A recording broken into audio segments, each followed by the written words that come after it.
tapany faharoa zandry malala amin'ny tompo rehefa nahazo famelan-keloka isika, rehefa voasasa tamin'ny rano Kristy ny fahotatsika rehetra ka tonga tsy misy painana ao anatrehan'Andriamanitra isika dia afaka manatrika seza fiandrayan'Andriamanitra.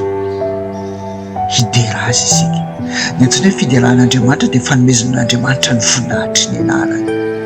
Kristy nanontany ny mpianany, ataonareo iza moa izany? Dia Petera namaly hoe ianao no Kristy zanak'Andriamanitra ve? Zay koa ny zavatra ataontsika rehefa manome n'Andriamanitra ny voninahitry ny anarany, manambara avy eo am-pontsika amin'ny fanekem-pinoana hoe iza moa Andriamanitra?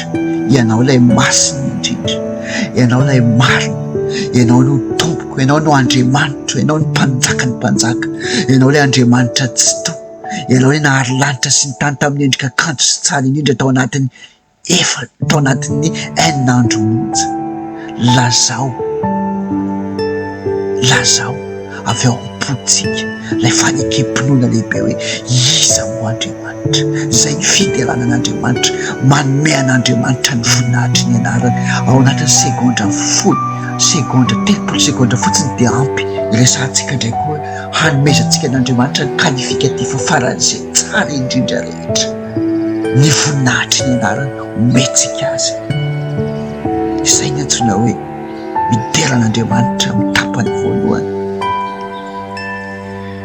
Ny tapany faharoa ao anatin'ny fideranan'Andriamanitra dia ny fahaizantsika misaotra an'Andriamanitra. Misaotra an'Andriamanitra ny amin'ny zavatra rehetra, misaotra an'Andriamanitra ny amin'ny zavatra izay asehony amin'ny fiainantsika rehetra. Be dehibe tsy voatanisantsika ny zava-tsoa izay omen'Andriamanitra antsika, na ny rivotra fo antsika, ny tombon'andro omeny antsika dia tsy azontsika saintsaina hoe ohatrinona ny vidin'ny fiarovana amen'Andriamanitra antsika nomezany antsika ny anjely ny tombo manodidina antsika hiaro antsika amin'ny loza rehetra. Ohatrinona tsy voavidim-bola namezan'Andriamanitra antsika tombon'andro na segondra ray monja aza tsy voavidintsika vola zany.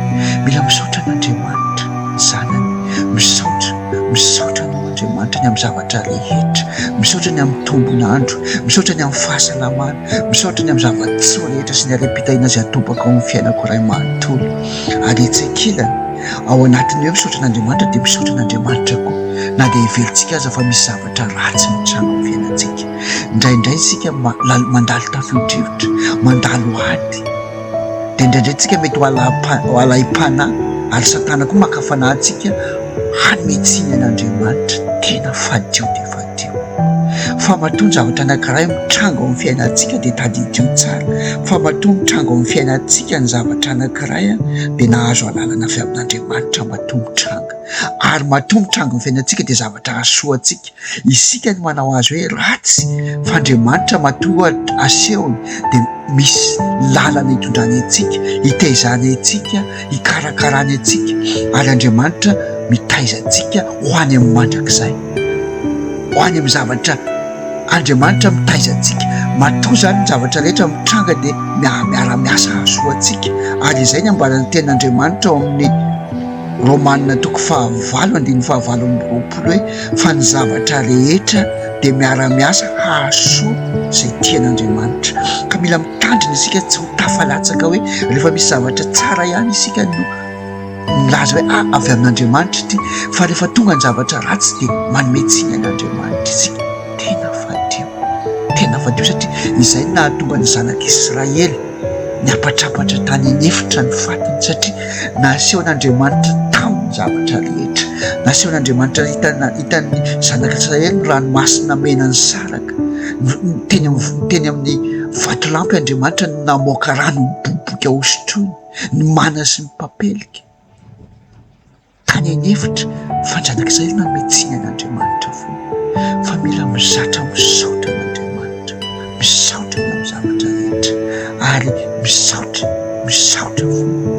Zay foana no toe-panahy, toe-botoko nananantsika ao anatin'Andriamanitra. Misaotra azy amin'ny zavatra rehetra. Dia izay zany hoe fiderana an'Andriamanitra, voalohany manome an'Andriamanitra ny voninahitry ny anarany. Faharoa, mahay misaotra azy ny amin'ny zavatra rehetra hitantsika, fa misaotra azy ny amin'ny zavatra rehetra na izay efekintsika ho ratsy azy, fa ny zavatra rehetra dia miara-miasa hahasoa izay tia